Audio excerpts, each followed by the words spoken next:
What's up, YouTube? Before we begin, yes, you read the title right. The S2000 did break down. Wasn't clickbait. It's also in the thumbnail.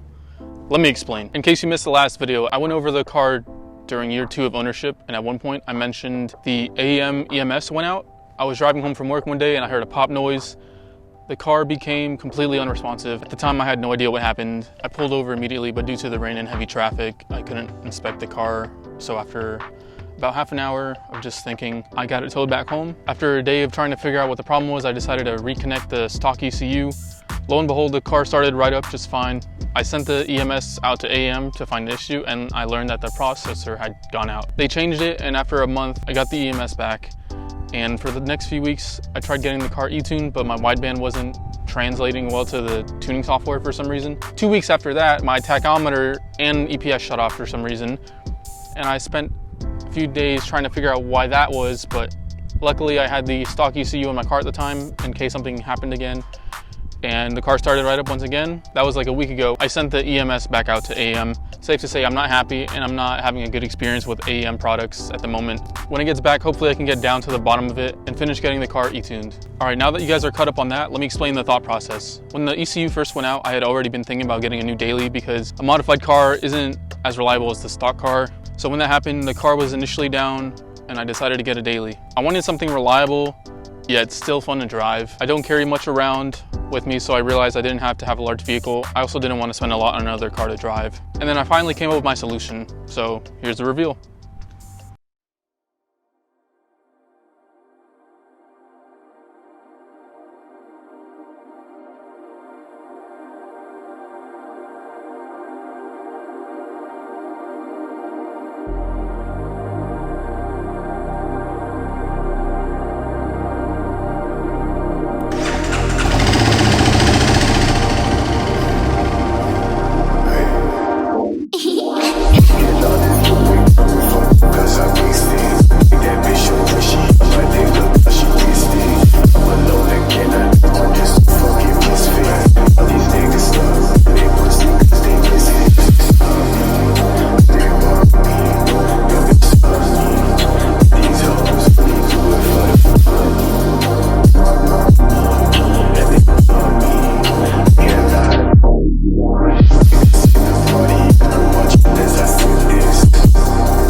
Man, I chose a bad time to come out here while it was completely sunny, but yeah, I decided to get a motorcycle. So basically back in January, I took a MSF training course, even though I'd never ridden a motorcycle in my life.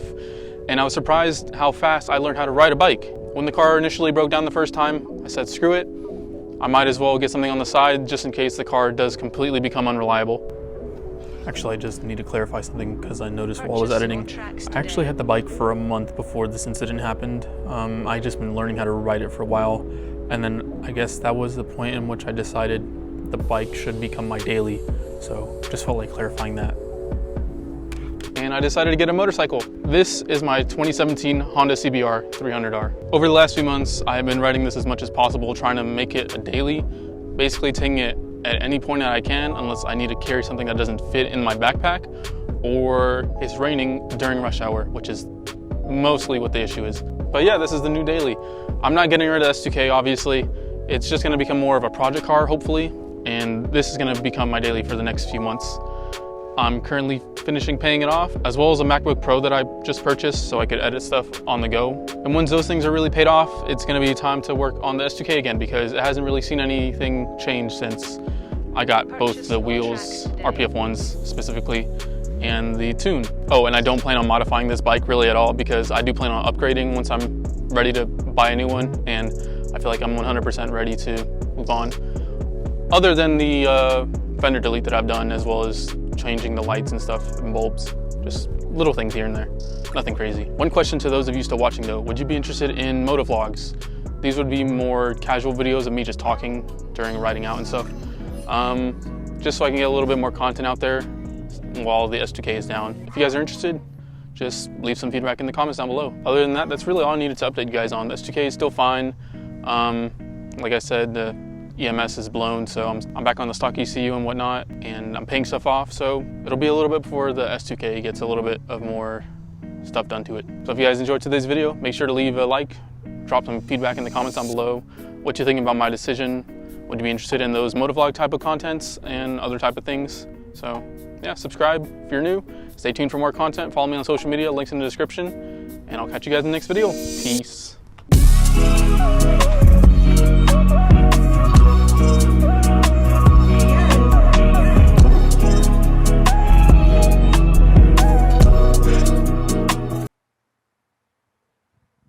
don't know if you can see it, but there's a dude in the back riding a unicycle.